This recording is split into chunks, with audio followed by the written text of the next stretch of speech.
I'm being denied exit from the station. Right, have you purchased a ticket Yes. where you boarded the train? I purchased the ticket and I can show evidence of that. Right, have you printed that ticket I wasn't off? able to get it printed, no. Right, is there a reason why you were unable to get it printed I was running off? for the train. I have to be in a really important meeting in Reading, and I had to run to get the train because it was going to cause me enormous problems if I didn't get that train and was delayed for that really important meeting in Reading. Right. And I thought, quite reasonably, that I've paid for a ticket. Yeah. I can prove I paid for a ticket. I can prove I've got the code for the ticket. And I literally, as I've said to these people, all I need to do is to go there to get that ticket and to show these people the ticket that I have purchased and paid for. Right from the start, this should have been over in seconds. Alex clearly explains he's already paid for his ticket. He just didn't have time to print it because he was rushing. He's got the proof on his phone, the booking code, and he's even standing next to a ticket machine where he can print it instantly. That's not fair evasion. That's just common sense emotion. What makes this worse is that Alex is doing everything right. He's transparent, cooperative, and literally offering to prove payment on the spot. Any reasonable officer or rail staff would have checked his booking, confirmed it, and let him go on his way. But instead, what should have been a 30-second check turns into an unnecessary escalation. All I'm saying is I've paid for a ticket, so my belief is that in law I can show I've had no intent to defraud anybody. Yeah. I haven't travelled this network trying to travel without a ticket, and I can evidence that. And so I did not intend to give these people my personal details. I don't believe they're empowered to take them, and I'm not going to give them to you. Should you, of course, arrest me, I will, of course, give you my personal details, and I will abide by the empowerment that you have. But I think, frankly, I can travel the country, I can go to Reading, I can go to Manchester, I can go all over the place, get a ticket, I can tap my phone on devices. It's only here in Liverpool that we seem to have this archaic system with these people who cause these problems for people who are just trying to pay for tickets and go about their daily business, minding their own business, which is all I'm trying to do. Right, okay. Obviously, when you do purchase your ticket on the train line, you do have to tick to the terms and conditions that you have to print it off. I don't know, nobody ever reads that stuff. As you say, on this network here for Merseyrail, they do require you to have the said ticket printed off, ready for inspection at the gate or at the barriers. The officer tries to justify the situation by pointing to Merzel's terms and conditions, claiming Alex agreed to print his ticket when he ticked the box online. But Alex is right. Nobody reads every line of that fine print. And Muriel's own website clarifies that only some tickets bought through third parties must be printed before travel. If Alex bought his directly and can prove payment, that reasoning already falls apart. What the officer completely overlooks is intent. Alex isn't refusing to pay or dodge a fare. He's literally standing near a ticket machine offering to print the ticket in front of them. That shows he's trying to comply, not deceive. This isn't about a missing ticket.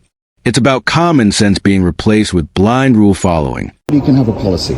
Anybody can make a rule. Yeah? Doesn't mean it's a criminal offence, doesn't mean it's a civil offence. I don't believe I've committed an offence. I mean, they may think I've broken their procedures and policies, that's fine. I don't believe I've committed any offence because I've paid money for a ticket to travel and I can prove that. Yeah, so where is my offence? No, but you have got your ticket, but you've not printed the said ticket off. Where's my civil or criminal offence? But you should have printed it off before you travelled. You could say you've got to stand on... Sorry to interrupt. No, it does say, obviously, on the train stations and on the trains, that you have to have your ticket ready to present to these guys. And if you have it on the phone, which is the actual ticket, and yours isn't the actual ticket. Yours is proof to say you've purchased the ticket, but you've not yet you've not yet printed that said ticket I see what you're saying. My point is that what's happened, you could have a rule on the terms and conditions on Merseyrail saying everybody on the train has to stand on one leg, and everybody would have to stand on one leg, and you could threaten people if they didn't stand on one leg. Alex absolutely nails it with that point.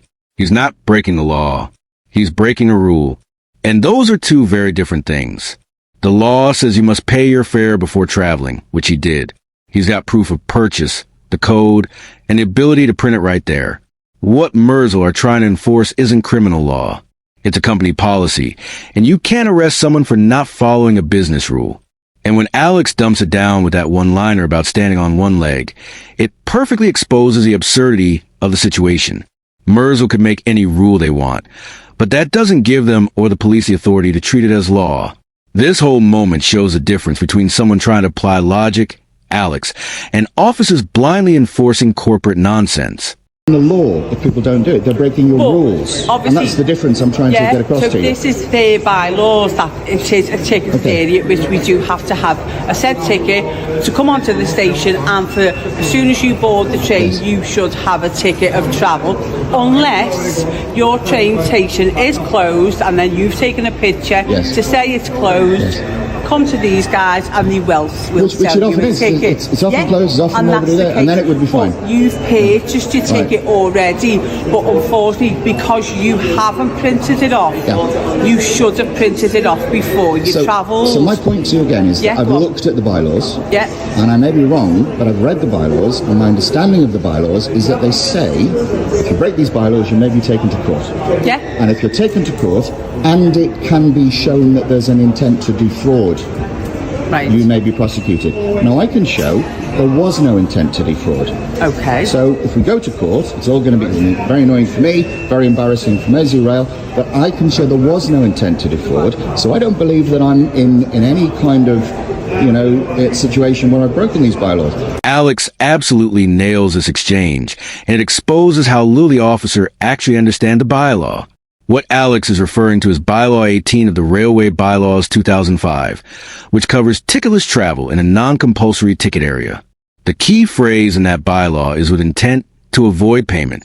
That means there has to be a deliberate attempt to dodge the fare, not just a mistake, not confusion, and certainly not someone who can prove payment was already made. There's zero intent to defraud, and without intent, there's no criminal element. Railway bylaws exist for people trying to dodge fares, not honest commuters who paid and can prove it. You have to print out the tickets. If it's not printed out, it's not valid to travel on the train. I know this is what the lady said to me. It's not valid on the train. And what I'm saying is that Can I just explain to you? Yes. What happened is sometimes people buy train line tickets.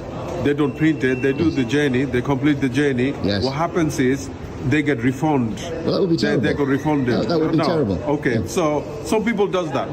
Okay, I'm not saying you do. No. Your intention to do that. Specifically, on these occasions. Specifically, I asked these people to let me go just over there, to print the ticket. And they would see I'd printed the ticket, and they would know that it had been their paid. understanding would be if they went here, you would have done the journey, and you got the refunded as well from the train line, which some people does that. PCSO's logic is absolutely absurd, and it shows how easily lazy assumptions turn into false accusations. He's basically saying, you might have done something dishonest if we weren't here, which is not how the law works. That's not policing. That's guessing. You can't accuse someone of potential fraud because of something they might have done in an imaginary scenario. Alex literally offered to print his ticket on the spot right there next to the machine, proving beyond doubt that he'd already paid and had no intention to finesse the system. What makes this even worse is that the PCSO's argument destroys itself. If Alex was really trying to cheat the system, the last thing he'd do is stand in front of officers insisting on printing his proof of payment. Yes? Yep. You can give your details to them. Well, I'm not going to do that. And if you don't, then the police get involved. Police get involved. As indeed the criminal matter, where it's dealt as a ticket fraud. And that's what we're going to do. Because I'm not giving these people my details. Because I've paid for a ticket. This is what's happening now. There cannot be ticket fraud. Because I've paid for the ticket. Well, there's no intention to defraud in law. Well, we don't know because. Well, I can prove it. I mean, I can show you the receipt and I can get it printed. There's no intention. As I say, it's not valid. Okay, well, if we have reliably informed, that's not a valid ticket. It's a reference number for a ticket. Well, I've had all three of you inform me that. You should have printed your ticket off before you travel. So, can I just go and print the ticket off? No, you should have done it before you travel. Oh, I see. So, you can't travel without so you're going to take me to court because you won't let me print a ticket. Okay, well, let's do it then. What do we do next? Obviously, you need to provide your details to these people here. can I just ask, is there a reason why you don't want to? Yeah, because I don't believe they're empowered to take them, and I don't believe I have to give them to They them. do have the power to do take your details. No, they don't. They do. They are accredited. I don't believe that. The BTP officers claim that the ticket inspectors were accredited and could legally demand Alex's details is flat out wrong. Ticket inspectors aren't law enforcement. They operate under the railway bylaws, which only let them request your name and address if they have reasonable belief you've deliberately tried to avoid paying. That's miles away from Alex's situation. What makes it worse is the officer's blind confidence. Rather than verify what powers these inspectors actually had, she took their word as gospel and used it to pressure Alex. That's not supporting a partner agency. That's outsourcing judgment to people with no police authority. It's lazy, it's unlawful, and it perfectly shows why the public lose faith. Because one officer's ignorance can turn a civil issue into an arrestable mess.